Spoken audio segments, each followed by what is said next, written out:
अगर आपने रिसीवर सही रखा है तो आप रिसीव कर लोगे, और अगर रिसीवर सही नहीं तो खुद को डिसीव करके यहां से चले जाओगे।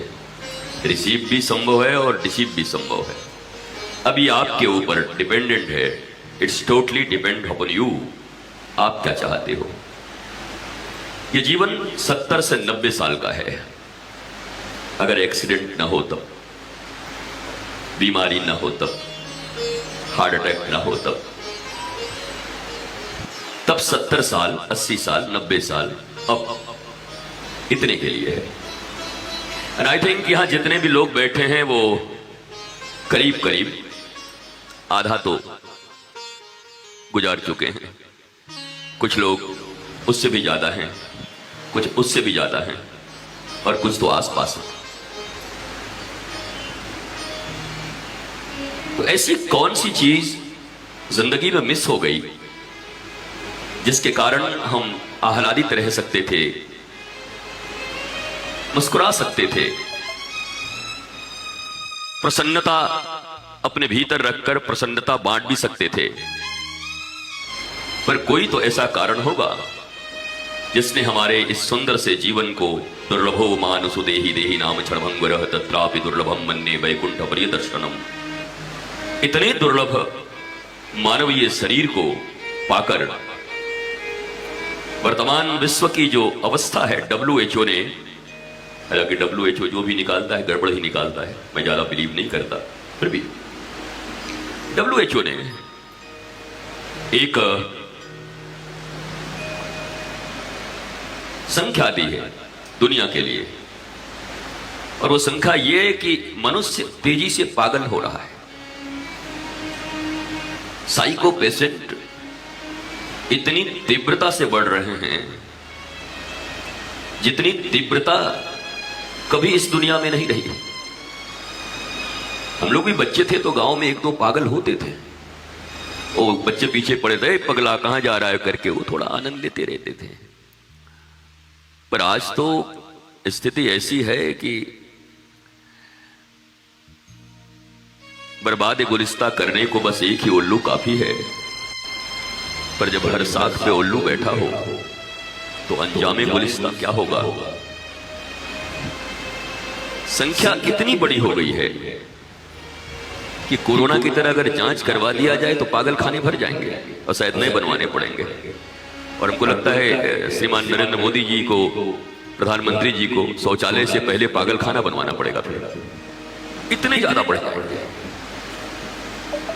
वास्तव में चल रहा है बस घरों में। मैं किसी वसुधा की, किसी देश की, किसी राज्य की बात करने नहीं आया हूं। मैं बात करने आया हूं आपके और आपके कुटुंब की, आपके और आपके परिवार की। क्योंकि किसी भी समाज का निर्माण, किसी भी राज्य का निर्माण, देश का निर्माण या इस पूरी वसुधा का निर्माण एक एक व्यक्ति और एक एक कुटुंब से हुआ है। कुटुंब सही तो वसुधा भी सही, कुटुंब गड़बड़ तो वसुधा भी गड़बड़। दुनिया में क्या होगा हमें क्या लेना है? दुनिया तो 30 बार नष्ट हो जाए, इतने परमाणु बम और न जाने क्या क्या और सब बना के रखे हुए हैं वैज्ञानिकों ने। 30 टाइम्स आज के 5 इयर्स पहले था कि 30 बार नष्ट हो सकता है। अब 5 साल में वो लोग बैठे थोड़ी होंगे, कुछ न कुछ और किए होंगे। तो मुझे लगता है 50 से 70, 80 बार पृथ्वी नष्ट हो सके। इतने परमाणु बम आपके पास, इतने RDX हो चुके हैं विज्ञान के पास। और अब तो जीवाणु हैं, विषाणु हैं, जैविक बम है। किसी भी देश को, समाज को बर्बाद करना हो, किसी बम को फोड़ने की जरूरत नहीं, एक वायरस छोड़ दो। तो जैसे धूप में कभी कभी कड़ाके की धूप में चींटियां या मक्खियां मरने लगती हैं, छोटे छोटे जीव, वही हालत इंसानों की है। और कोरोना ने हमको बता दिया है। क्योंकि हो सकता है जिन्होंने कोरोना न देखा होता तो ज्यादा छाती फुला के चलते, पर इस कोरोना ने हम सबको यह दर्शा दिया है कि हम डरपोक लोग हैं और हमारे पास कोई उपाय नहीं है। प्रकृति को जिस तरीके से हमने नष्ट किया है, प्रकृति भी उसी तरीके से हमें नष्ट करने के लिए रोज खड़ी हो रही है। और ये अच्छा भी है। श्री कृष्ण गीता में कहा कि ये यथा माम प्रपद्यन्ति तांस तथैव भजाम्यहम्, जो मेरा जिस प्रकार से भजन करता है मैं उसका उसी प्रकार से भजन करता हूं। हमारे वेदों में नदियों को भगवान की नाड़ियों में बह रही लहू हैं, धमनियों से बह रहे रक्त हैं, ब्लड। और इन पेड़ पौधों को भगवान के रोम माने गए हैं। वेद कहता है रोम, ये जो तुम्हारे रोम हैं, एक बार ऐसे करके ऐसे कर दो तो चिल्लाने लगोगे, अरे छोड़ो छोड़ो छोड़ो छोड़ो। तो नदियों को, खून को दूषित किया गया, उनके रोम उखाड़ लिए गए, काट दिए गए। भगवान हमको सुंदर बनाना चाहते, जिसकी रचना इतनी सुंदर वो कितना सुंदर होगा, पर हम ऐसे छछूंदर निकले कि भगवान के सुंदरता को भी हम उनको कुरूप और विरूप करने में पीछे नहीं हट रहे हैं। ये प्रकृति विनष्ट कर रहे हैं। बिलासा की धरती है ये, यहीं पर कभी हम सिंह साहब आप सब मिलकर हमने एक बहुत बड़ा अभियान जल संवर्धन का हमने प्रारंभ किया था।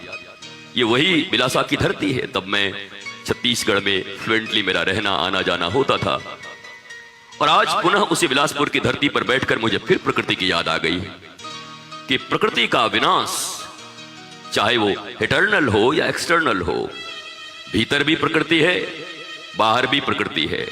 भीतर की प्रकृति काम क्रोध मद मोह लोभ मात्सर्य, भीतर की प्रकृति आपके सोच, आपके विचार, अंतःकरण, चतुष्टय, शरीर, इंद्रिय, मन, बुद्धि, चित्त, अहंकार, आत्मा, ये भीतर की प्रकृति है। भीतर में भी डिस्टर्बेंस है और बाहर में भी डिस्टर्बेंस है। अब कहीं पर जब शांति नहीं है तो आप कैसे शांत रहोगे? बाहर ये प्रकृति नष्ट हुई, भीतर हमारी वृत्तियां नष्ट हुई, भीतर हमारी प्रकृति नष्ट हुई।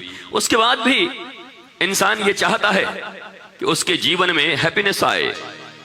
और ये बर्थडे मनाने वाले लोग, ये मैरिज एनिवर्सरी मनाने वाले लोग, ये झूठे फूल के गुलदस्ते, ये बड़े बड़े मॉल से लिए हुए गिफ्ट्स ले जाके हैप्पी बर्थडे टू यू, तुम जियो हजारों साल, तुम जियो लाखों साल। उनका बाप दादा नहीं जिया है लाखों साल, किसी के परदादा नहीं जिए। पर ये झूठों को देखो, ये बर्थडे के दिन भी छोटे छोटे बच्चों को झूठे आशीर्वाद दे के आ जाते हैं, तुम जियो हजारों साल, आपके परदादा जिए हजारों साल। उसको बता रहे हो, झूठ बोल रहे हो उसको, जाकर छोटे से बच्चे को। काश की ये कह देते कि मैंने तो उपनिषद नहीं पढ़ा, मैंने तो वेद नहीं पढ़ा, मुझे तो मैकॉले की शिक्षा ने मेरी ऐसी तैसी कर दी। पर मेरे प्यारे, तुम ये शिक्षा भी लेना और ये शिक्षा भी लेना। तुम वेद, उपनिषद, शास्त्र, स्मृतियां, जितने भी ग्रंथ हैं, उन ग्रंथों में से अपने गुरुदेव से पूछकर कोई एक ग्रंथ, उस ग्रंथ का कोई एक चैप्टर और कोई एक चैप्टर के कोई एक श्लोक या दोहा जो प्रिस्क्राइब करें, उसको तुम ले लो और अपने जीवन में उतार लो। ये आशीर्वाद अपने बच्चों को दे दीजिए, ज्यादा बेहतर होगा, फलेगा, फूलेगा।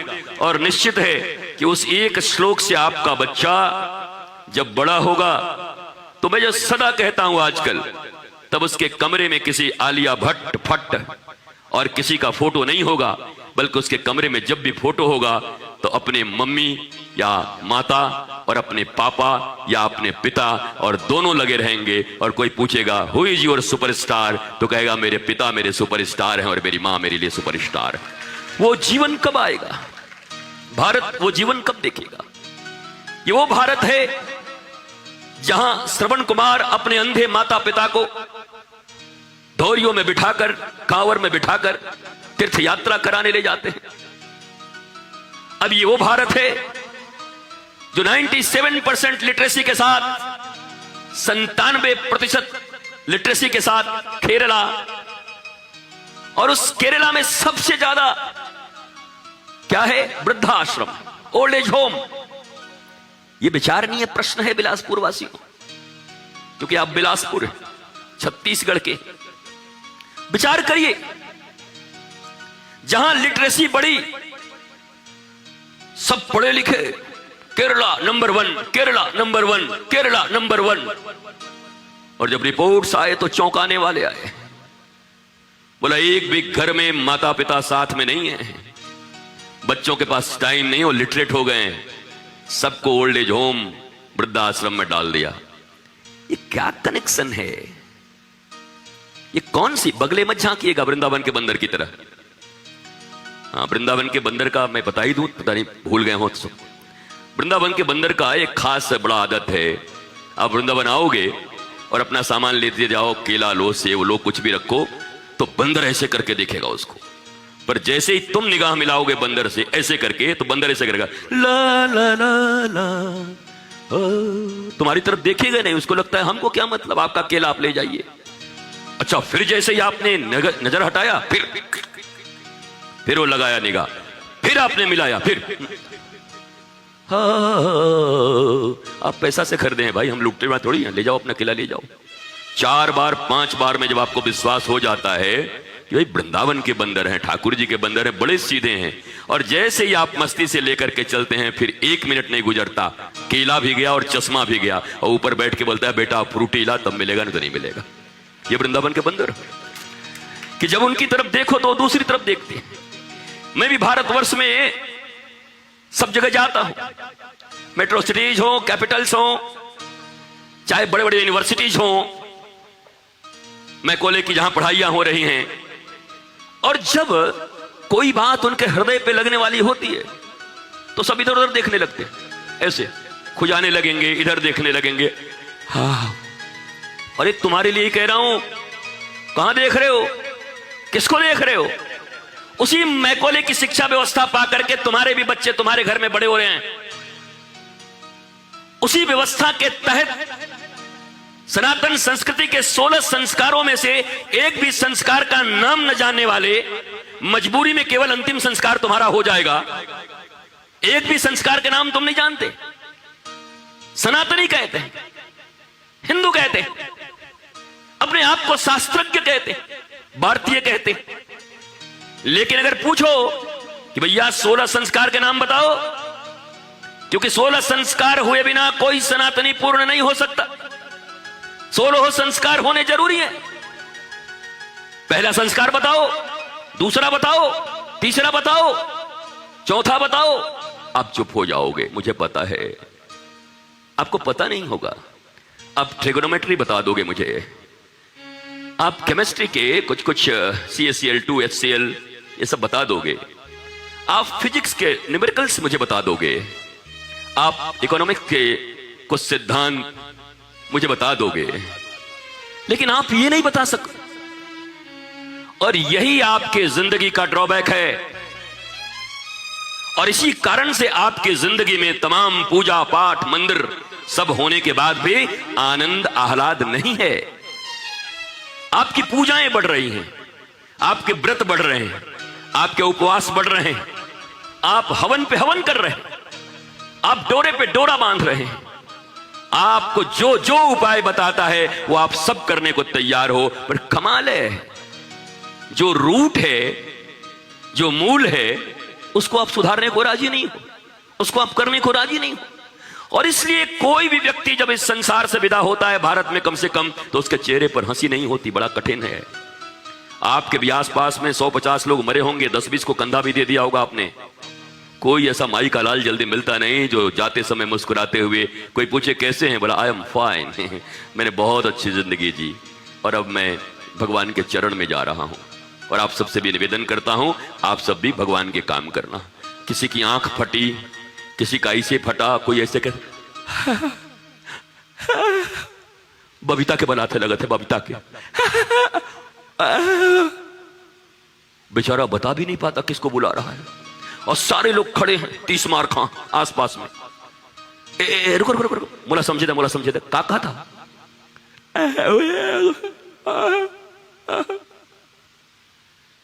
क्या मानवीय मृत्यु ऐसी होनी चाहिए? यह प्रश्न है। सनातन धर्म में मृत्यु भी उत्सव है, सेलिब्रेशन। स्पिरिचुअल लाइफ जिनके होते हैं उनके जिंदगी भी स्पिरिट में होते हैं और उनकी मृत्यु भी स्पिरिट के साथ होती है। मृत्यु भी एक चक्र है जिसको बड़े आनंद और आह्लाद के साथ अपनाते हैं, पर नहीं है। और इसलिए नहीं है क्योंकि जिंदगी में हंसी नहीं है, जिनके जीवन में हंसी नहीं है उनके मृत्यु के समय भी हंसी कहां से आएगी। अभ्यास तो लंबा चाहिए, पूरी जिंदगी आपने कुछ और किया है। और हमने गोस्वामी तुलसीदास जी को पढ़ लिया है कि जन्म जन्म मुनि जतन कराही, अंत राम मुख आवत नाही। और हमारे द्वारा ये कहा गया है कि अंतिम में अगर राम का नाम मुख में आ गया तो तुम तर जाओगे। तो गोस्वामी जी कह तो रहे हैं कि आएगा नहीं, क्योंकि जन्म जन्म तुम्हारे धंधे दूसरे रहे, तो अंतिम समय में वो राम आने वाला नहीं है। बल्कि ये ज्यादा बेहतर है कि हम रोज भगवान राम, भगवान कृष्ण, हमारे जितने भी देवी देवता जो भी हैं, उनका स्मरण रोज अपने जीवन में, अपने चरित्र के रूप में करें। प्रातः काल उठ के रघुनाथा। कई लोग कहते हैं गुरुजी को एक ही चौपाई याद है। चौपाई तो हमको बहुत याद है, पहले इसको तो, इसका काम तो कर लो। तुम्हारा बचपन स्कूल कंप्लीट हुआ नहीं, तुम पीएचडी पढ़ना चाह रहे हो। मतलब गुरुजी ये पीएचडी कैसा होता है? कि बेटा पहले ए फॉर एप्पल पढ़ लो। अच्छा अच्छा, पहले इसी को पढ़ देते। तो बचपन स्कूल ये है, प्रातः काल उठ के रघुनाथा, मातु पिता गुरु ना वही माता। अब मैं आपसे एक प्रश्न करता हूं, इस हॉल में जितने भी लोग बैठे हैं, आप दिल पर हाथ रख करके बताइए कि इसमें से किसके किसके घर में जितनी भी संतानें हैं वो प्रातः काल उठ करके माता, फिर पिता और फिर गुरु को प्रणाम करके अपने कर्म का आरंभ करते हैं। बड़ी कठिन हो जाएगा साहब, झूठ मत बोलना। और झूठ अगर सच बोलते हो तो तुम जरूर आइडियल हो इस समाज के। गोस्वामी तुलसीदास कह रहे हैं कि रघुनाथ का पहला कर्तव्य है कि प्रातः काल जब उठते हैं तो अपनी मां के चरणों में मस्तक नवाकर प्रणाम करते हैं। दूसरा, पिता के सामने पिता के चरणों में मस्तक नवा के प्रणाम करते हैं, फिर गुरु के चरणों में मस्तक नवा के प्रणाम करते हैं। तो प्रातः काल उठ के रघुनाथा, मातु पिता गुरु ना वही माथा। नाउअडेज प्रातः काल उठ के अनाथा, मोबाइल में मार ही माता। उसके लिए न कोई माता है, न कोई पिता है, न कोई गुरु है, न कोई भावनाएं हैं। वो प्रातः उठा नहीं कि ऐसे करके नींद टूटा है, आई हेट यू, इससे ज्यादा तो कुछ आना नहीं है। या तो आई लव यू आया होगा, या आई हेट यू आया होगा, या फिर आया होगा कि सेठ जी 1 करोड़ का घाटा हो गया तो हार्ट अटैक हो जाए ना। फोन उठाए थे के साथ नहीं उठे तो थे, नींद अच्छे से खुली थी, फिर क्या हुआ, मोबाइल देखे और चले गए। तो बोला मोबाइल में 2 करोड़ का घाटा था, सेठ जी निकल गए, बेकार हो गया। प्रातः काल उठ के रघुनाथ, जिन रघुनाथ के नाम पर हम जी रहे हैं, जिन रघुनाथ को हम न जाने अपने जीवन में कहां कहां लेकर चल रहे हैं। रघुनाथ इस देश की आत्मा है, रघुनाथ इस देश के प्राण हैं, श्री राम इस देश की आत्मा, प्राण, श्वास। लेकिन श्री राम का पूजा, श्री राम के चरित्र को अपने जीवन में उतारने से भी होगा। और ये काम हम बच्चों को उनकी बुराइयां कह के, उनके दोष बताकर बच नहीं सकते, क्योंकि कोई भी बच्चा दारा सिंह होकर के, मतलब 6 फीट का नहीं आता होगा अचानक कि अचानक प्रकट हो गया मैं तुम्हारा बेटा हूं। और ये बोला इतना बड़ा कहां से आ गए भैया? वो सब इतने बड़े बड़े आते हैं, छोटे छोटे मैया के पेट से आते हैं, कुक्षी से जन्म लेते हैं। और वही मैया, वही पिता, वही परिवार उनका लालन पालन करता है, उनकी प्रारंभिक शिक्षा देता है। और मुझे पक्का भरोसा है कि जिस घर की मां, जिस घर के पिता और जिस घर के लोग उस छोटे से बालक को प्रातः काल में ये काम करना, जैसे ही उसकी चेतना विकसित हो रही है, इतना बड़ा हुआ 1.5 साल का, ऐसे करके श्याम, हाँ बेटे जाइए मम्मा को प्रणाम करिए। मम्मा ही बोलो, मैं नहीं कहता कि माताजी शुरू कर देना, बड़ा कठिन हो जाएगा। अब गुरुजी ये नहीं होता, मम्मा बोलो ना, मम्मा बोलो, जाओ बेटा मम्मा को प्रणाम करो। मम्मा बोले बेटे जाओ पापा को प्रणाम करो। और फिर दोनों कहें बेटा हो गया, हाँ जाओ भगवान वहां पर हैं, गुरुदेव भगवान की तस्वीर लगी है, पहले प्रणाम करो। और अब बेटे उठो और अपने सच्चरित्र के साथ जो कर्म तुम्हें करने के लिए मिला है उसको करो। अगर ये 3 काम उस छोटे से बच्चे को प्रारंभ से सिखाए जाते तो क्या उसके 12, 14, 15 साल होने के बाद किसी माता और पिता को यह कहना पड़ता कि आवारा हो गया है? क्या करें गुरुजी, परेशान हैं, एक बात नहीं सुनता है। ये बताइए, आजकल के बच्चे खराब हैं कि आजकल के माँ बाप खराब हैं? मुझे बता दो, सीधा सीधा बता दो। काहे को बच्चे को खराब बोलते हो? बच्चा तुम्हारे पेट से आया, तुम्हारा दूध पिया, वो कुछ नहीं कर सकता, तुम्हारे आश्रित था। तुमने जो जो संस्कार दिए उसने अपनाए, पिता ने जो जो संस्कार दिए उसने अपनाए। तुमने जो कह के जिससे उसका परिचय करा, ये बुआ जी हैं बुआ, ये फूफा जी हैं फूफा, उनको भी पहचाना। आपने जो जो पहचान कराए वो पहचाना। Why are you telling in your गली, इन योर मोहल्ला, इन योर गांव? क्यों कह रहे हो आवारा हो गया, बात नहीं सुनता, डैडी की तो बिल्कुल बात नहीं सुनता? बताइए, ऐसे कहीं आवारा लड़के होते हैं? मैं इसको बचाती थी, अब पापा का भी बात नहीं सुनता। ये कहते हुए आपको थोड़ी लज्जा जरूर आनी चाहिए, शर्म जरूर आना चाहिए। और शर्म करोगे तभी भारत बचेगा, और भारत न बचे तुम्हारा परिवार बच जाएगा। परिवार तो बचाओ। भारत के लिए अगर तुम्हारे मन में कोई प्रेम ना हो तो कोई बात नहीं, छोड़ो, रहने दो। भारत भारत कहने से कुछ नहीं, भारत भारत भारत भारत बात रट रहे, भारत भारत भारत कुछ नहीं। घर सुधरने, भारत सुधारेंगे। घर ठीक नहीं है, भारत सुधारने चले। घर में कोई बात सुनता नहीं, भारत सुधारने चले। घर में कोई काम करता नहीं, छत्तीसगढ़ सुधारने चले। घर में अपने लोग आवाज सुनने को राजी नहीं, पता नहीं पूरी दुनिया वसुधैव कुटुंबकम करने चले। वसुधैव कुटुंबकम सनातन धर्म का यह पहला नियम है कि हम पूरी वसुधा को अपना कुटुंब मानते हैं। पहले अपने कुटुंब को तो कुटुंब बना लो, अपना कुटुंब तो कुटुंब नहीं बना, पूरी वसुधा को कुटुंबकम बनाने चले। ये सब चोंचले हैं, ये सब व्यर्थ की बातें हैं, और यही बातें आपको जीवन में कभी आनंद, आह्लाद, प्रेम, शांति नहीं दे रही है। आप जितने उपाय कर लो, आप जितने धनवान बन जाओ, जितने यशस्वी बन जाओ, जितनी डिग्रियां ले लो, जहां से ले लो, जिस मल्टीनेशनल में सीईओ बन जाओ, किसी मल्टीनेशनल के मालिक बन जाओ, क्या कर पाओगे? इटर्नल ब्लिसफुलनेस नहीं है, आंतरिक शांति नहीं है, आंतरिक ज्ञान नहीं है, नॉलेज नहीं है। गूगल के इंफॉर्मेशन पर चलने वाले हम लोग हैं। गूगल से जितना पता है वही हमारी जानकारी है, पर नॉलेज कहां है आपके पास? Who is your guru? कहां से लाइट मिला आपको? कहां से प्रकाश मिले आपको?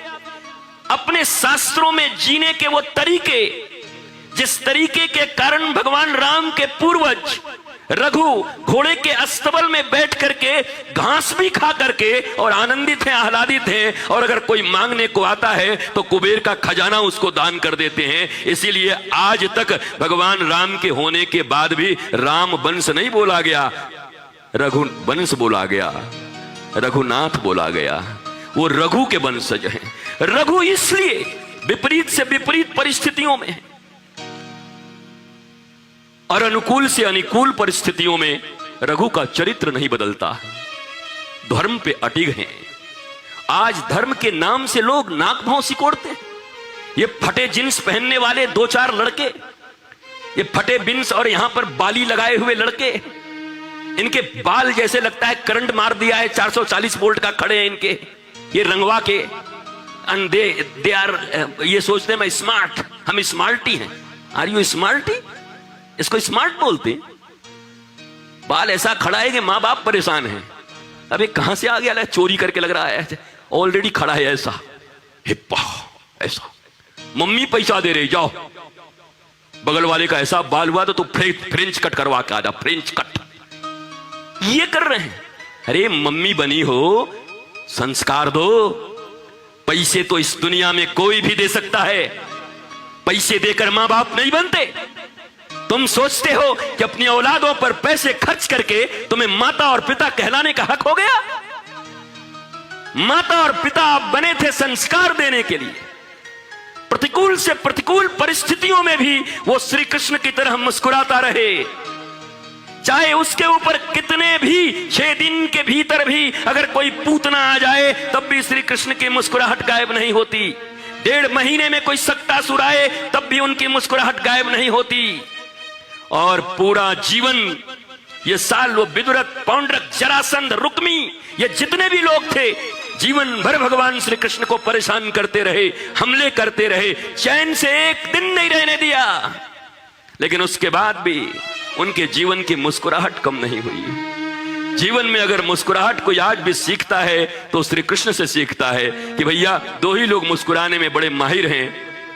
एक तो इस बार तो मैं डर गया था सिंह जी, वो मैं आ रहा था दिल्ली से, अभी पहली बार पूरा मीडिया टीम बैठी हुई थी, 18 न्यूज 18 के बड़े बड़े सब एंकर, राष्ट्रीय एंकर, स्मार्ट बन के, हीरो बन के सब, अरे सुन रहा हो हमें, सब बैठे थे।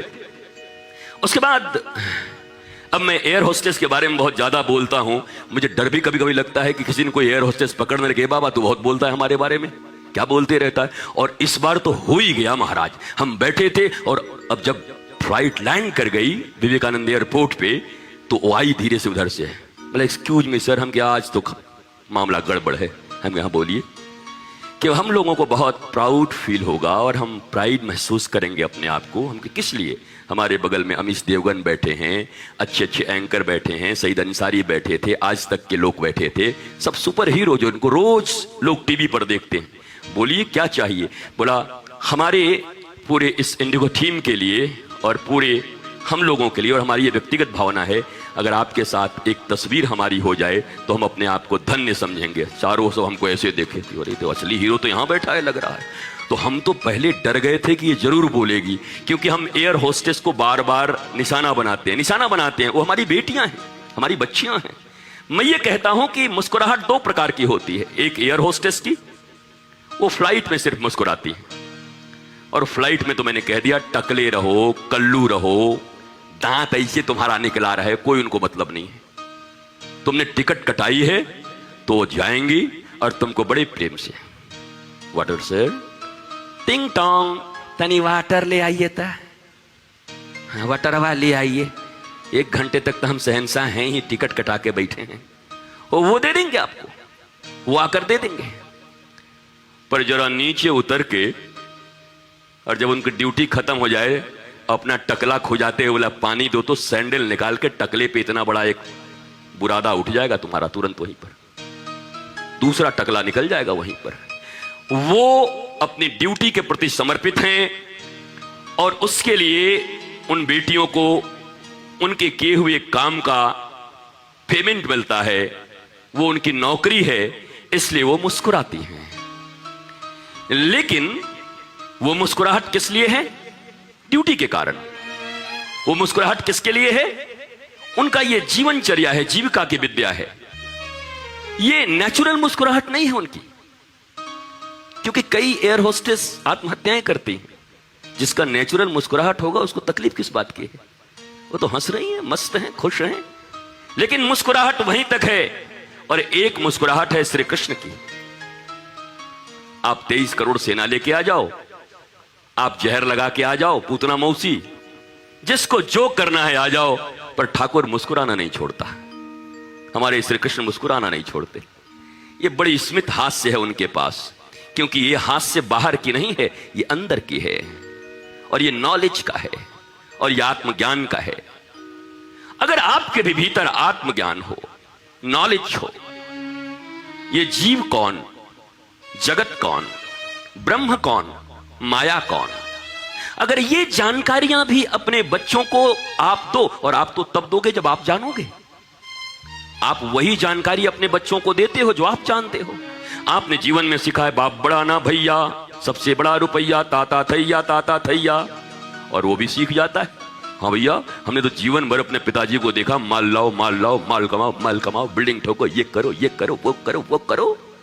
और मैंने देखा कि हमारे पिताजी के पास पैसा था, चाचा लोगों के पास नहीं था, तो हमारे पिताजी की बड़ी वैल्यू थी, या चाचा लोगों के पास था, हमारे पिता के पास नहीं था, तो चाचा लोगों की बड़ी वैल्यू थी, हमारे पिताजी की कोई वैल्यू नहीं थी, जबकि वो बड़े भाई थे।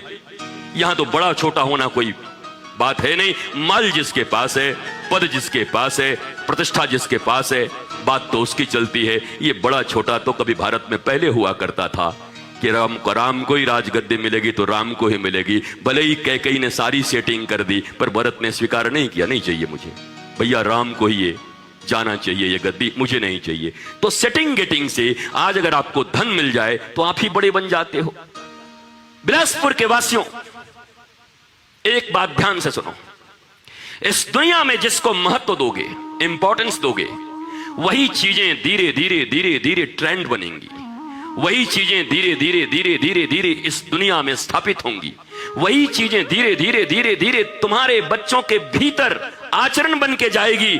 अगर आपने कम से कम बिलासपुर में धन दौलत केवल बनाई गई प्रतिष्ठा को छोड़कर ज्ञान, मुस्कुराहट, आत्मज्ञानी और सबका सहायता करने वाला, सबके भीतर भगवान राम का दर्शन करने वाला, ऐसे लोगों को अगर आपने प्रतिष्ठा देना शुरू कर दिया तो दुनिया बदले न बदले पर बिलासपुर को बदलते देरी नहीं लगेगी। बिलासपुर एक अलग जगह पर होगा।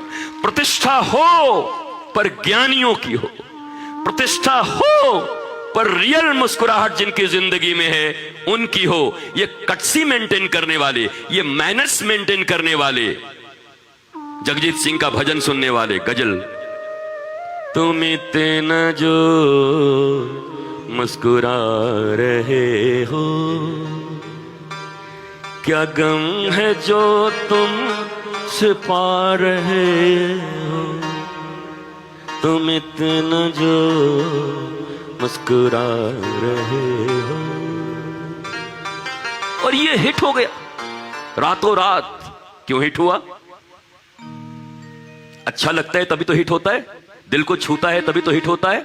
जो गाने हमारे दिल को छू जाते हैं वो हिट हो जाता है भारत में लाखों लोगों को। जगजीत सिंह ने यह गाया, अब जरा गाने का अर्थ समझो। तुम इतना जो मुस्कुरा रहे हो, क्या गम है बेटा जो छिपा रहे हो, भीतर में क्या गम है जो इस मुस्कुराहट से छिपा रहे हो। और ये हिट हो गया, ये हिट हो गया। इसका अर्थ ये है कि दुनिया वालों के, भारतवासियों के दिल में गम हैं, पर ये मुस्कुराहटें कैसी हैं? बोला ये कट सी है, मिलेंगे तो थोड़ा चौकटा ऐसे करना ही है, आइए आइए कब आए।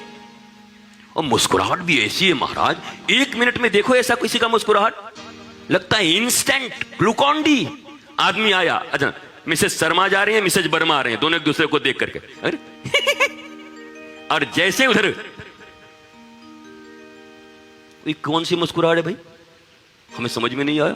इतना जल्दी आया भी कहां से, इतना जल्दी गया भी कहां, ये क्या कला है? कर कोई बात नहीं, भारतीयों ने एक कला बहुत सीख लिया है विदेशियों से, इंस्टेंट मुस्कुराहट लाना है। और चूंकि वो डुप्लीकेट है, वो इंस्टेंट चला भी जाता है। डुप्लीकेट चीज ज्यादा दिन तक टिकती, ज्यादा देर तक टिकती नहीं है।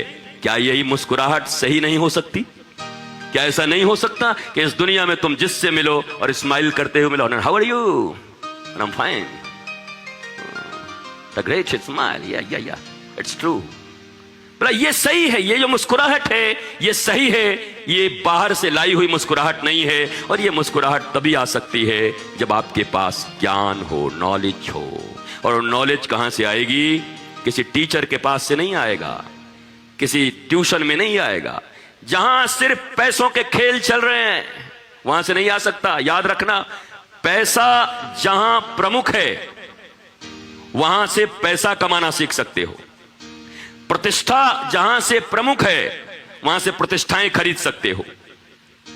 तुम जहां जो चीज प्रमुख है वहां से वो ले सकते हो। वैसे ही अगर मुस्कुराहट चाहिए तो वास्तव में ऐसा कोई आत्मज्ञानी जिसके ऊपर बाहर के, दुनिया के किसी भी व्यवहार का लुट जाए, मिट जाए, करोड़पति हो जाए, आज सब खत्म हो जाए, उसके बाद भी जो ये जानता है कि ये सब नश्वर है, जाना ही है, मैं फिर खड़ा कर लूंगा, ऐसी भावना और ऐसा ज्ञान जिसके पास हो, वास्तव में आपको मुस्कुराहट या ज्ञान वही दे सकता है। लेकिन हम चाहते हैं कि टीचर पर्सनालिटी डेवलपमेंट कोर्स, बताओ ये भी कोर्स है? गुरुजी हमने अपने बच्चे को पर्सनालिटी डेवलपमेंट कोर्स में भेज दिया है। और एक कोर्स, पर्सनालिटी डेवलपमेंट कोर्स, अगर आप नॉलेजफुल हो तो जहां भी रहोगे आपकी पर्सनालिटी सूर्य की तरह चमकती रहेगी। अलग से कोई पेंट लगाने की जरूरत नहीं पड़ेगी। बाहर के लगाए हुए पर्सनालिटी के पेंट ज्यादा दिन तक चलते नहीं है, वो आत्मज्ञान की पर्सनालिटी होगी। भारत भारत का अर्थ मैं लगातार छत्तीसगढ़ में 2-3 दिन से बता रहा हूं। भा मतलब सूर्य, सूर्य मतलब ज्ञान। जहां के लोग सदा ज्ञान में रत रहते हैं उस स्थान का नाम भारत है, और हम उस भारत के लोग हैं। इसीलिए भगवा का इतना यहां महत्व होता है। भगवा कोई इधर उधर का कलर नहीं है, भगवा कलर मतलब ज्ञान, नॉलेज। सूर्य, सन, प्रकाश, डार्कनेस नहीं, लाइट लाइट लाइट। जिसकी जिंदगी में लाइट हो, प्रकाश हो। क्योंकि हम लोग सिंधु से लेकर और हिमालय तक की भौगोलिक अवस्था को हिंदू कहा जाता है। इतने दूर में केवल ज्ञान के लिए लोग रत रहते थे। कहां से ज्ञान पाऊं, इसलिए इस भूखंड का नाम भारत पड़ गया। अब ये भारत को इंडिया बना रहे हैं, कमाल है। ईस्ट इंडिया कंपनी, मैं किसी पार्टी की बात नहीं करता, मुझे पार्टी का प्रचारक मत समझना। मैं बस इतना ही कह रहा हूं, ईस्ट इंडिया कंपनी जिसने भारत के ऊपर आकर अपने शासन किए, दमनात्मक रवैये अपनाए। पहली बात, जब संविधान बन रहा था उस समय ही विचार होना चाहिए था कि जो ईस्ट इंडिया कंपनी आकर के भारतीयों को गुलाम बना गई, कोड़ों से मार मार के भारतीयों के लहू खींच ले गई, जिसने भारत की आत्मा तक को खींचने का प्रयत्न किया, क्या उस इंडिया नाम से आपको इतना प्रेम होना चाहिए था? यह पार्टियों की बात नहीं है। ये दल के दलदल में फंसकर सच्चे भारतीय अपने सनातन संस्कृति और अपने जीवन के ज्ञान और मूल ज्ञान प्राप्ति के स्थान को भी भूलते जा रहे हैं। मुझे कोई फर्क नहीं पड़ता कौन भारत के पक्ष में है, कौन इंडिया के पक्ष में है। ये दलगत राजनीतियां हैं, चलती रहनी चाहिए, होती रहनी चाहिए, लेकिन भारत से सबको प्रेम होना चाहिए। भारत हमारा देश है। ठीक है, इंग्लिश में इंडिया है तो उससे भी बहुत ज्यादा नुकसान नहीं, जब तक इंग्लिश यहां पर है इंडिया कहते रहो। क्या पर मैं इंडिया का भी विरोधी नहीं, कई बात का विरोधी हूं। जब संविधान ने इंडिया नाम रखा था, अभी भी इंडिया बोला जा रहा है, बोलते रहो, कोई फर्क नहीं पड़ता। लेकिन भारत से नफरत मत कर लेना दलों के चक्कर में। दलों के चक्कर में एक खड़े हो जाएं भारत के पक्ष में, एक खड़े हो जाएं इंडिया के पक्ष में, और भारत ही दो टुकड़े में बंटने लगे। बोला हम इंडिया वाले हैं, बोला हम भारत वाले हैं। नहीं नहीं नहीं नहीं, ये कह सकते हैं, भारत वाले भी ये कहें कि हाँ हाँ इंग्लिश में नाम इंडिया है, कोई बुरा नहीं है। अभी हमारी भाषा अभी इंग्लिश नहीं है। इंग्लिश तो केवल 7 देशों में यार बोली जाती है, 7 कंट्रीज में। इसको ग्लोबल लैंग्वेज बना दिया लोगों ने। हम अनपढ़ लोग हैं, गंवार लोग, हमको कुछ पता ही नहीं है। जो लंदन से आ गया उसी का मुंह ऐसे ताकते रहते हैं, लंदन से आए हैं, हाँ लंदन से आए हैं। जाओ मुंह खा जाओ उनका, पकड़ लो उनको, पकड़ जाओगे तो तुम भी वो पारस हैं, सोना हो जाओगे। लंदन से, हाँ लंदन से आए हैं। अमेरिका से आए हैं, हाँ अमेरिका से आए हैं, पाताल लोक से, बलि के राज से आए हैं। कौन सी बड़ी बात, कहां से आए हैं? अरे भारत में अगर कोई हिंदी और छत्तीसगढ़िया नहीं बोल पा रहा छत्तीसगढ़ में, तो यह शर्म का विषय है। वो अंग्रेजी न बोल पाए, यह शर्म का विषय न है। कम से कम भारत में हिंदी बोले, छत्तीसगढ़िया बोले। इंग्लैंड में कोई हिंदी ना बोले तो शर्म का विषय थोड़ी है। आज तक एक को अंग्रेज को हम सही हिंदी बोलते नहीं देखे। हे मैन क्या खरता है, कहां जाता है, कहां, हमको खाना खाना हाई हाई। उसको तो कोई बुरा नहीं मानता, उसको तो उसके देश में नहीं कहते अनपढ़ है, गंवार है। पर तुम ऐसे देसी मिर्गी बिलायती बोल कि तुम्हारे यहां के बच्चे या तुम एंड इफ बट सो अगर नहीं कर पाओ, हैं पढ़े नहीं है लगा थे। अरे बहुत पढ़े, वो बहुत अच्छा आदमी है जो अपनी भारत माता की लैंग्वेज संस्कृत, हिंदी और रीजनल छत्तीसगढ़िया को जानता है। वो बहुत पढ़ा हुआ आदमी है और वो बड़ा श्रेष्ठ आदमी है। जिस प्रदेश की जो भाषा है, जो रीजनल लैंग्वेज है, नेशनल लैंग्वेज है और हमारी देव भाषा संस्कृत है, अगर ये कोई जानता है तो उससे कोई श्रेष्ठ नहीं हो सकता। इंग्लिश जानना भी बुरी बात नहीं है, जानो, पर ये जानो, ये समझो, चाइना इंग्लिश नहीं बोलता, इकोनॉमी बहुत ऊंची है। जापानीज इंग्लिश नहीं बोलते, इकोनॉमी बहुत ऊंची है। फ्रांसिस इंग्लिश नहीं बोलते, फ्रेंच बोलते हैं, इकोनॉमी बहुत ऊंची है। जर्मन इंग्लिश नहीं बोलते हैं, उसके बाद भी उनकी इकोनॉमी बहुत ऊंची है। पर हम 250 साल तक गुलाम अंग्रेजों के पिट्ठू भारतीय इंडियंस इसलिए हमारे दिमाग में समा गया है कि इंग्लिश बोलेंगे तो हम बड़े जेंटलमैन हो जाएंगे। जेंटलमैन नहीं हो जाओगे, कुंटलमैन हो जाओगे। तुम्हारा कोई पूछ नहीं है, जेंटलमैन। वो टाई में महाराज नाक पोंछने के लिए टाई बनी थी और उसको लगा के आदमी से 5 बार देखता है, देखो तो मेरा टाई लग गया, नाक पोंछ ले। अरे जहां साइबेरियन कंट्री में हर समय सर्दियां लगी करती थी तो कितने रुमाल कहां से लाए, तो लोगों ने टाई बना लिया, धीरे से देख के नाक कैसे पोंछ लिया करते थे टाई में, और उसको जेंटलमैन बना दिया। आप लोग कोई ऊपर जेंटलमैन तो नहीं है? बिलासपुर वासियों, बिलासपुर के वासियों, कोई यहां जेंटलमैन तो नहीं है? हाँ, संस्कारी हैं। हमारा सनातन संस्कार जिंदाबाद। हमारे सनातन संस्कार के हम लोग हैं। राम और कृष्ण हमारी आत्मा है, भोलेनाथ हमारी आत्मा है, अयोध्या मथुरा काशी हमारी आत्मा है। इस बात को एक एक भारतीयों को बार बार याद करना चाहिए। अरे सुनो, जब वेटिकन याद आता है, पोप याद आता है, वेटिकन सिटी से पोप याद आता है या पोप से वेटिकन सिटी याद आती है। जब मक्का मदीना कोई कहता है तो वो याद आते हैं। वैसे ही जब अयोध्या मथुरा और काशी कोई कहता है तो हम सनातनी याद आते हैं कि हमारा स्थान है। ये तो गौरव का विषय है, ये पार्टियों का विषय नहीं है, ये दलदल का विषय नहीं है, ये भारतीयों की अस्मिता का विषय है। ये भारत का अस्मिता है, इसे मत भूलना।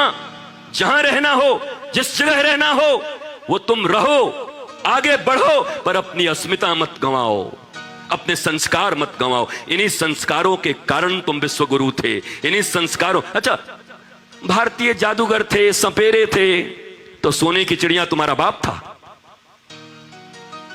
बोलो। भारत में सब गरीब रहते थे, सपेरे रहते थे। अंग्रेजों ने लिख दिया भारत सपेरों का देश था, भारत गरीबों का देश था। अच्छा, और सोने की चिड़िया थी। हमारा एक कोहिनूर रख के अभी तक बैठे हुए हो, एक कोहिनूर पैदा ना हुआ तुमसे आज तक।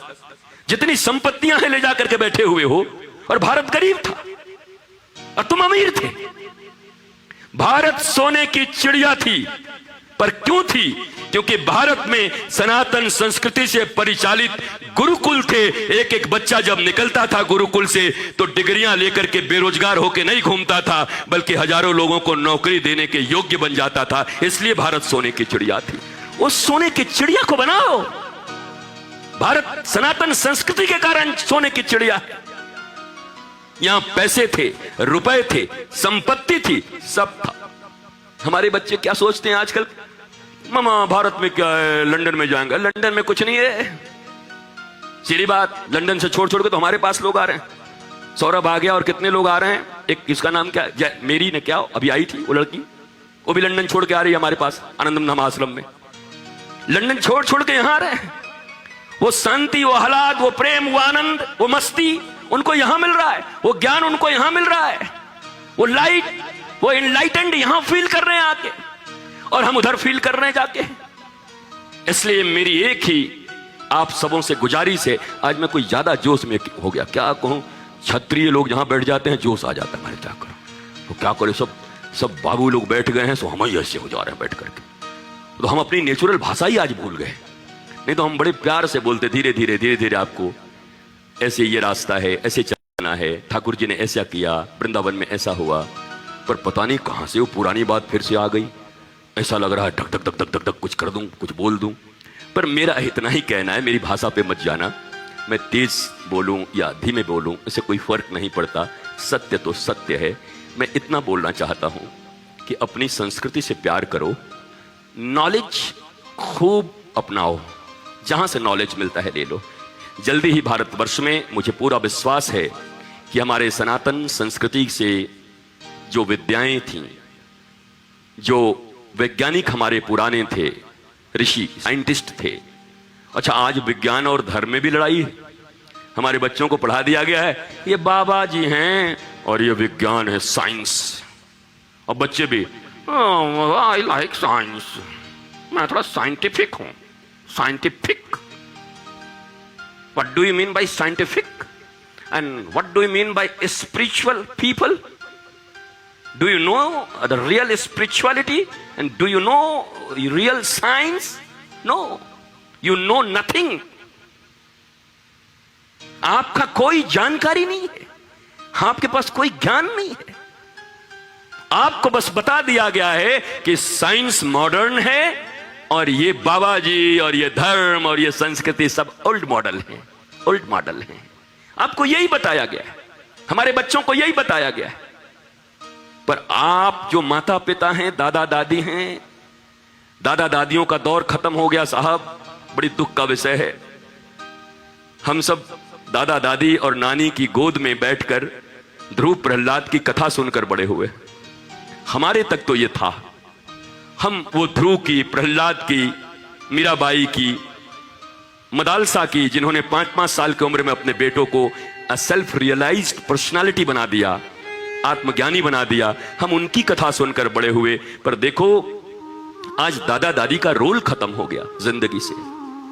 इस दुनिया में जरा सोचो, दादाजी की उम्र 90 इयर्स, 90 साल के अभी वो हैं। इस 90 साल को उन्होंने देखा है, 90 साल पहले को, और उन्होंने अपने दादाजी से भी कहानी सुनी हुई है। तो 90 साल पीछे, तो कुल अगर मिला दो, अच्छे से हिसाब कर लेना, तो करीब करीब 270 साल का, 300 साल का इतिहास हमारे पास होता अगर केवल दादा दादी की कहानियां हमने सुन ली होती, केवल दादा दादी की इज्जत हमारे घर में होती, प्रतिष्ठा होती, वास्तविक शहंशाह की तरह दादा दादी अगर हमारे घरों में होते, तो आज हम 300 वर्षों का इतिहास लेकर के हर बच्चा बैठा होता, भारत का हर बच्चा ज्ञानी होता। पर हम चले गए मुर्गी के दरबों में, कबूतर के दरबों में, बिलासपुर में, सर्वमंगला में बना थे, का बना थे, अरे 10 मंजिला बना थे। ओमा मैं हूं तो बुक कराए हुए, ये जितने कोरोना में बुक कराए थे ना, नोएडा में हमारे 40वें मंजिल पर वो निकलते थे गुटुरगु ऊपर से। मैं जब जाता हूं बड़े बड़े नगरों में, गाड़ी से कभी कभी देखता हूं कि देख मुर्गी का दरबा, कबूतर का दरबा, ऊपर से बच्चे निकलते हैं गुटुरगु, फिर अंदर 45 में गुटुरगु। उनको इस कोरोना में जरूरत पड़ गई अच्छे एनवायरनमेंट की, पार्कों की, गांवों के नीम की जरूरत पड़ गई।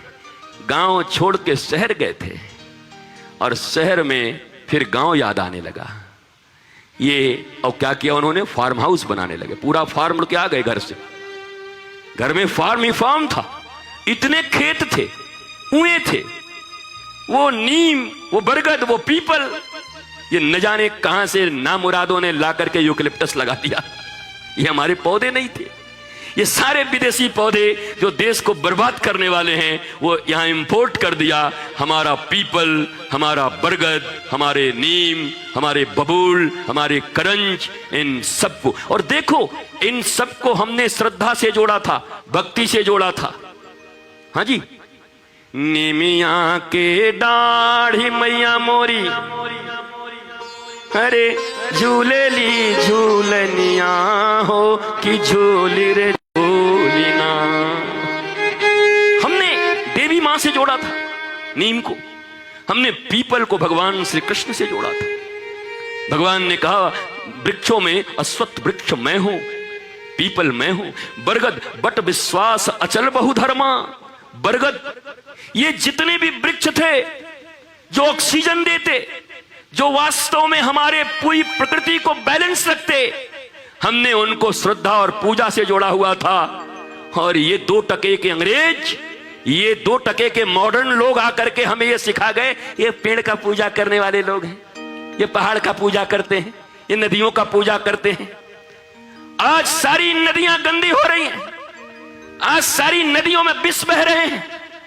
हमने नदियों को, अब बिस्लेरी का बोतल ले लेके नदी साफ कर रहे हैं लोग, बैठे में सेमिनार हो रहा है, किनले का बोतल लेकर के रिवर की सफाई, पी ले, ढकेल ले पहले किनले का बोतल, फिर नदी सफाई करना।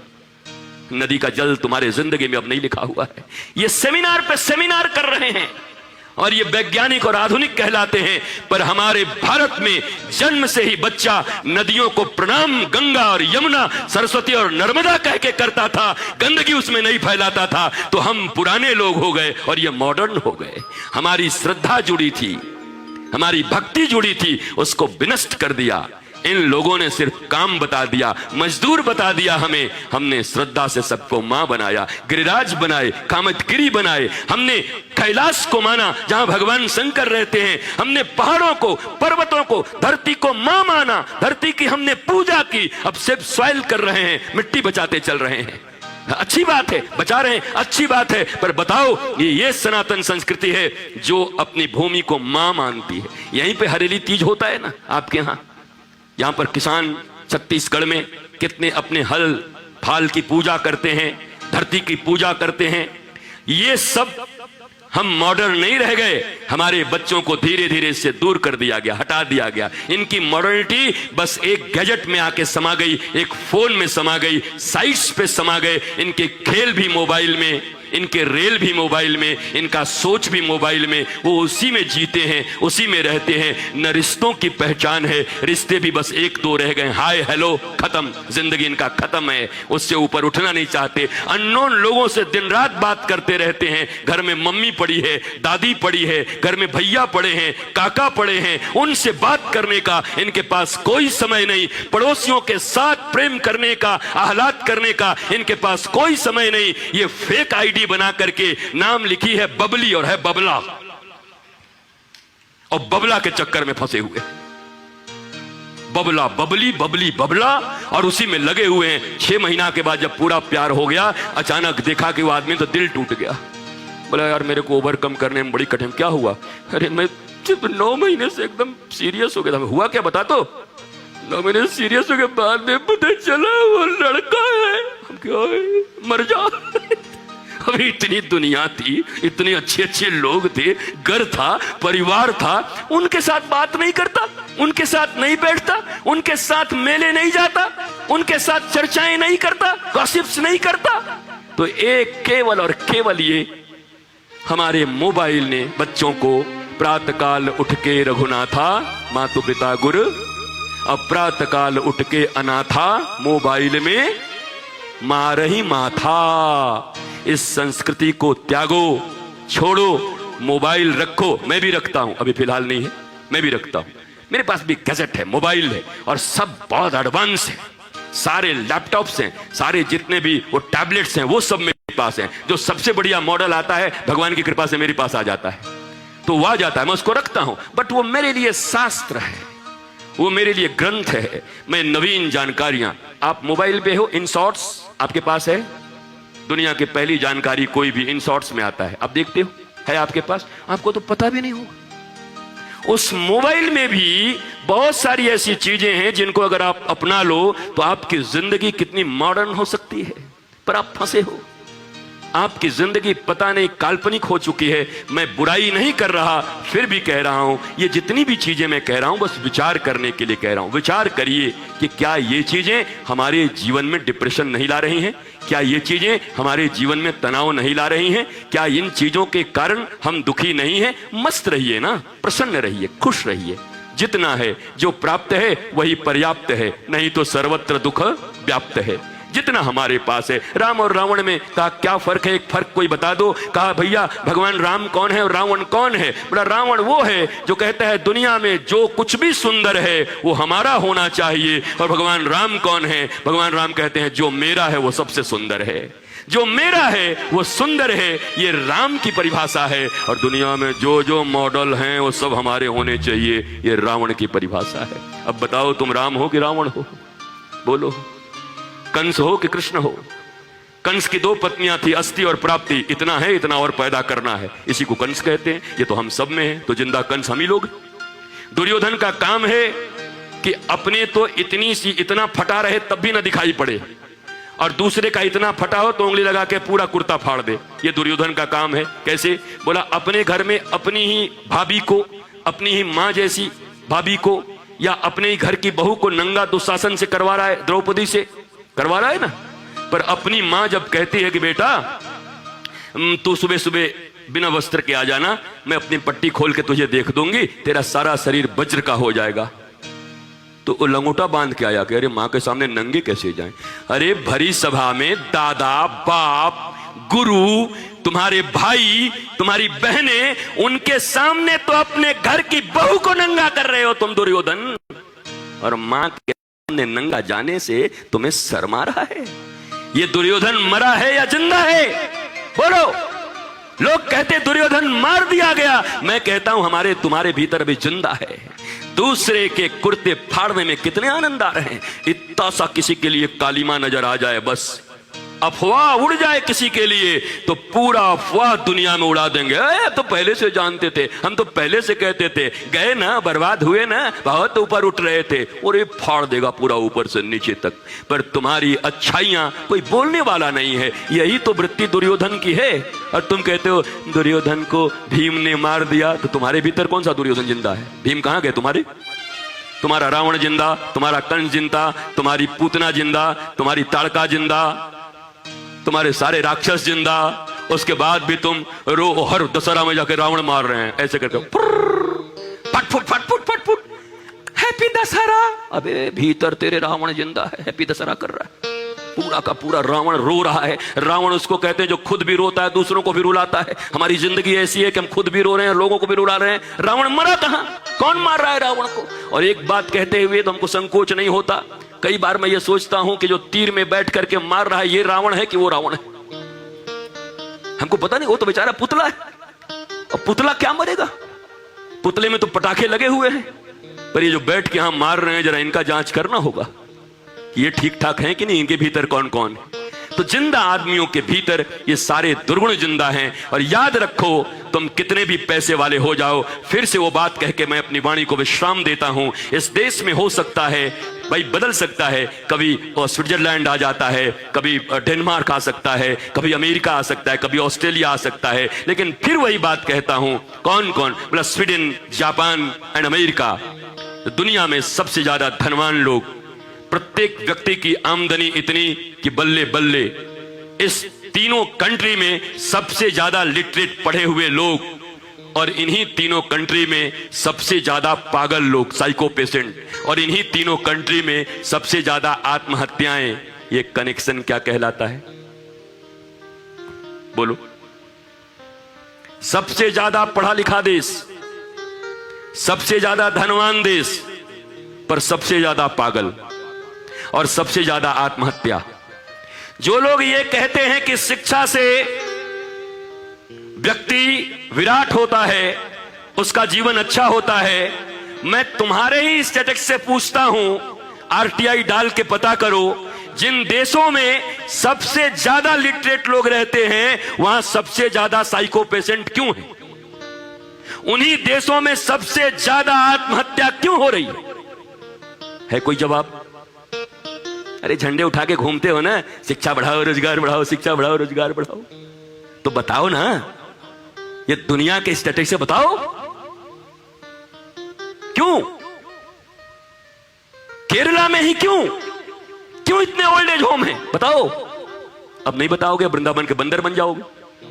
अब यहां से बाहर निकलोगे तुरंत, शिक्षा में शिक्षा होना, क्या शिक्षा हो भाई? कैसी शिक्षा हो? यहां जितने भी लोगों को मैं देख रहा हूं, बच्चे काफी कम हैं। ये सब कटसी मेंटेन करने हुए लोग। बच्चे कहां हैं तुम्हारे? ट्यूशन है महाराज जी। यही ट्यूशन में रेलवे स्टेशन पे पता नहीं क्या फूंक रहा होगा, कभी जाके फूंक ही आएगा, तुमको पता भी नहीं चलेगा। अरे इतनी तो महिमा जीवन में अपने बच्चे को सिखा देते। बच्चे बातें नहीं सुनते, बच्चे तुम्हें फॉलो करते हैं। अगर उन बच्चों को ये कह देते कि सुनो आज का ट्यूशन कैंसिल, अरे माँ तुम ट्यूशन के लिए बोल रही हो? तुम तो बहुत प्रेशर देती हो ट्यूशन जाने के लिए। पापा आप बोल रहे हैं? बोला हाँ, क्यों? बोला भैया वृंदावन से गुरुदेव भगवान आ रहे हैं, आज तो सत्संग होगा, आज सत्संग की जरूरत है, जीवन की विद्या तुमको सीखनी होगी। क्या इंपॉर्टेंस दिया आपने? नहीं दिया ना, तो वो कैसे मानेगा? वो तो वही मैकोले की शिक्षा व्यवस्था को तुम्हारे सांस्कृतिक शिक्षा, धार्मिक शिक्षा, राम कृष्ण ऋषियों की शिक्षा से बड़ा समझ रहा है। तुम्हारे आचरण तो बिल्कुल विपरीत हैं। रोपे पेड़ बबूल का तो आम कहां ते होए। उसके बाद तुम रोते हो कि मेरे बच्चे के पैर में कांटे बड़े, समाज बिगड़ रहा है, समाज में तकलीफें हो रही हैं, पर अपने भूल तुम्हें याद नहीं है। क्यों नहीं अपने बच्चों को लाए? क्यों नहीं बोले बेटा एक बात याद रखना? क्या? जीविका की विद्या जीविका तक लेना, अच्छे से पढ़ना, अच्छी नौकरी लेना। बट आज क्या है पता है क्या? आज तुम्हें जीवन की विद्या मिलेगी। आज पता है वृंदावन से गुरुदेव आ रहे हैं, आज आधे घंटे का सेशन है, 1 घंटे का। आज वो जीवन की विद्या के विषय में बताएंगे। आज वो बताएंगे कि सुशांत सिंह राजपूत कोई गरीब आदमी नहीं थे, एक सेलिब्रिटी हैं, फिर भी इतना डिप्रेशन, इतना टेंशन कि उनको ड्रग्स लेने पड़ते थे। बोलो वो कोई गरीब आदमी थे, उनको वो सेलिब्रिटी हैं, पढ़े लिखे हैं, पर कहां कमी रह गई पालन पोषण में? कहां सब कुछ था। कोई रिक्शा थोड़ी चला रहे थे, कोई रोटी दाल की थोड़ी कमी थी। रोज टीवी एक्ट्रेसेस अपने आप को गोली मार रही हैं, कोई जहर खा रही हैं। बताओ इतना उनका जीवन लग्जरियस है, उनके जीवन में इतना ग्लैमर है, सभी लोग पहचानते हैं। ऐसी कौन सी डिप्रेशन है कि मरना पड़ जा रहा है? क्या कमी रह गई है? वो कौन सी शिक्षा है, वो कौन सा ऐसा चीज है जो इतने ग्लैमरस और इतने रिचेस्ट होने के बाद भी लोगों को जीवन के प्रति प्रेम नहीं पैदा करता, मौत की ओर अग्रसर करता है? ये कौन सी चीजें हैं? इन्हें नहीं ढूंढते, इन्हें नहीं खोजते। तुम्हारे बच्चे भी यही करेंगे। बढ़ाओ जितना बढ़ा सकते हो, एक दिन रोना पड़ेगा, तुम ही रोओगे। काश पैरेलली रेलवे पटरी की तरह मैं अपने बच्चे को यह विद्या भी सिखाती और यह विद्या भी सिखाती। एक तरफ तो कहता कि उस कॉन्वेंट स्कूल में जो तुम्हारा एडमिशन हुआ है वहां भी पढ़ना, और दूसरी तरफ गुरुदेव से परिचय कराते, गुरुकुलम ले जाते। भैया यहां पैसा कमाने की विद्या मिलेगी और यहां पैसा संभालने की विद्या मिलेगी कि इस पैसे से धर्म कैसे कर सकते हो। इस धन से धर्म करो और इस धर्म से मोक्ष प्राप्त करो। मोक्ष का अर्थ होता है liberty, freedom, and everybody wants freedom. इस दुनिया में हर आदमी चाहता है फ्रीडम। मेरे को फ्रीडम चाहिए, मेरे को फ्रीडम चाहिए, मेरे को लिबर्टी चाहिए, मेरे को बंधन में नहीं रहना है। याद रखो इस दुनिया में विद्या ही ऐसी चीज है, सही शिक्षा ही ऐसी चीज है जो तुम्हें भीतर से लिबर्टी दे सकती है। तुम्हारे पास इतना ज्ञान होगा कि बाहर से तुम्हें कोई बांध नहीं सकता, तो ये लिबर्टी तुम्हें केवल और केवल ज्ञान से मिल सकती है। पर ज्ञान की तरफ हमारा कोई रुझान नहीं है। मैं पुनः बिलासपुर वासियों को प्रणाम करते हुए